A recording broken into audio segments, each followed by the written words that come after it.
Up next, an exclusive roundup of the week's key developments from Maharashtra in our Maharashtra 360.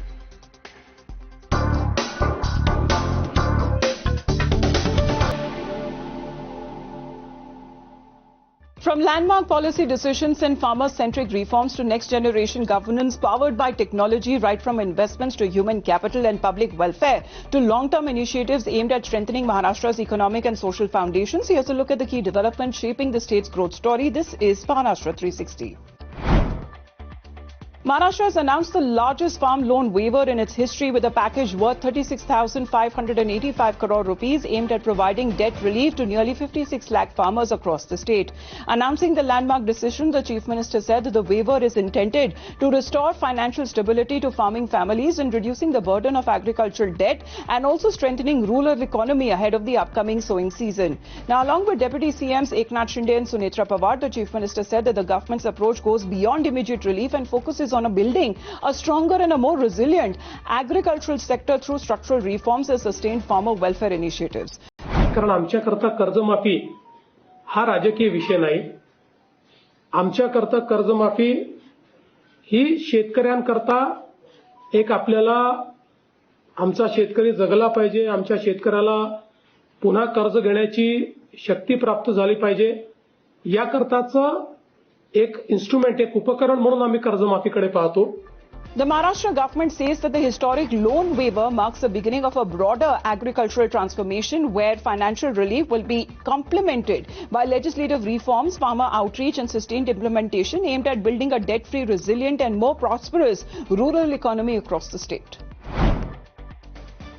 Palghar's transformation is one of Maharashtra's biggest infrastructure hubs. Gathered has momentum over Chief Minister Fadnavis also reviewing a series of flagship projects including Delhi-Mumbai Expressway, Vadhavan Port, Mumbai-Ahmedabad Bullet Train, proposed Vadhavan International Airport, Narangi Creek Bridge and also the Uttan-Virar Sea Link. Now directing officials to ensure timely completion and maintain quality standards. The Chief Minister said that these integrated projects will reshape connectivity across Western India and also strengthening Maharashtra's position as the country's logistics and industrial gateway.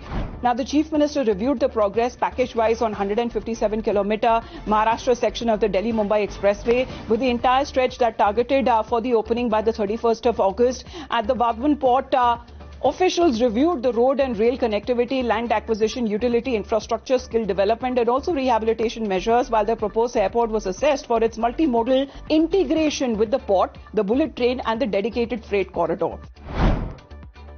Nagpur's airport modernization entered a new phase as Chief Minister Fadnavis oversaw the formal transfer of Dr. Babasaheb Ambedkar International Airport to the GMR for expansion and redevelopment, calling the airport the future economic growth engine of Nagpur, Vidarbha and Central India. The Chief Minister said that the project will drive investment across aviation, defence, manufacturing, agriculture, tourism and logistics, while also strengthening passenger and cargo connectivity. He said that the airport will expand to new terminals and also a second runway that is backed by the state support for land and infrastructure, with modernization targeted for completion by 2029. Metro connectivity, approach roads and flyover for Nagpur Airport are also being developed.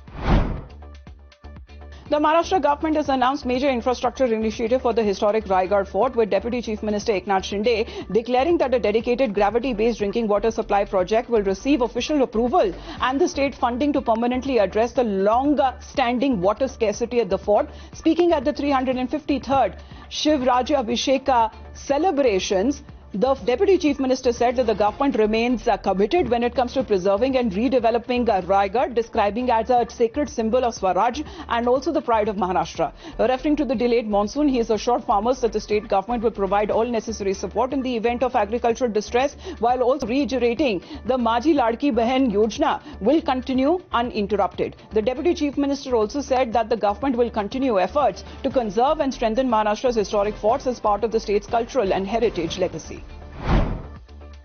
Maharashtra's statewide pulse polio immunization campaign that was formally launched by Deputy Chief Minister Sunetra Pawar at the Punya Ashlok Ahilya Devi Government Hospital in Baramati, and also marking the beginning of the drive, she administered polio drops to young children and appealed to the parents across the state to ensure that every child below the age of 5 receives the life-saving vaccine. Stressing that a polio-free India reflects the true objective of the campaign, the Deputy Chief Minister said that just 2 drops can protect children from the disease and help secure a healthier future. And those were the updates we could pack for you in this edition of Maharashtra 360. Until next week, take care.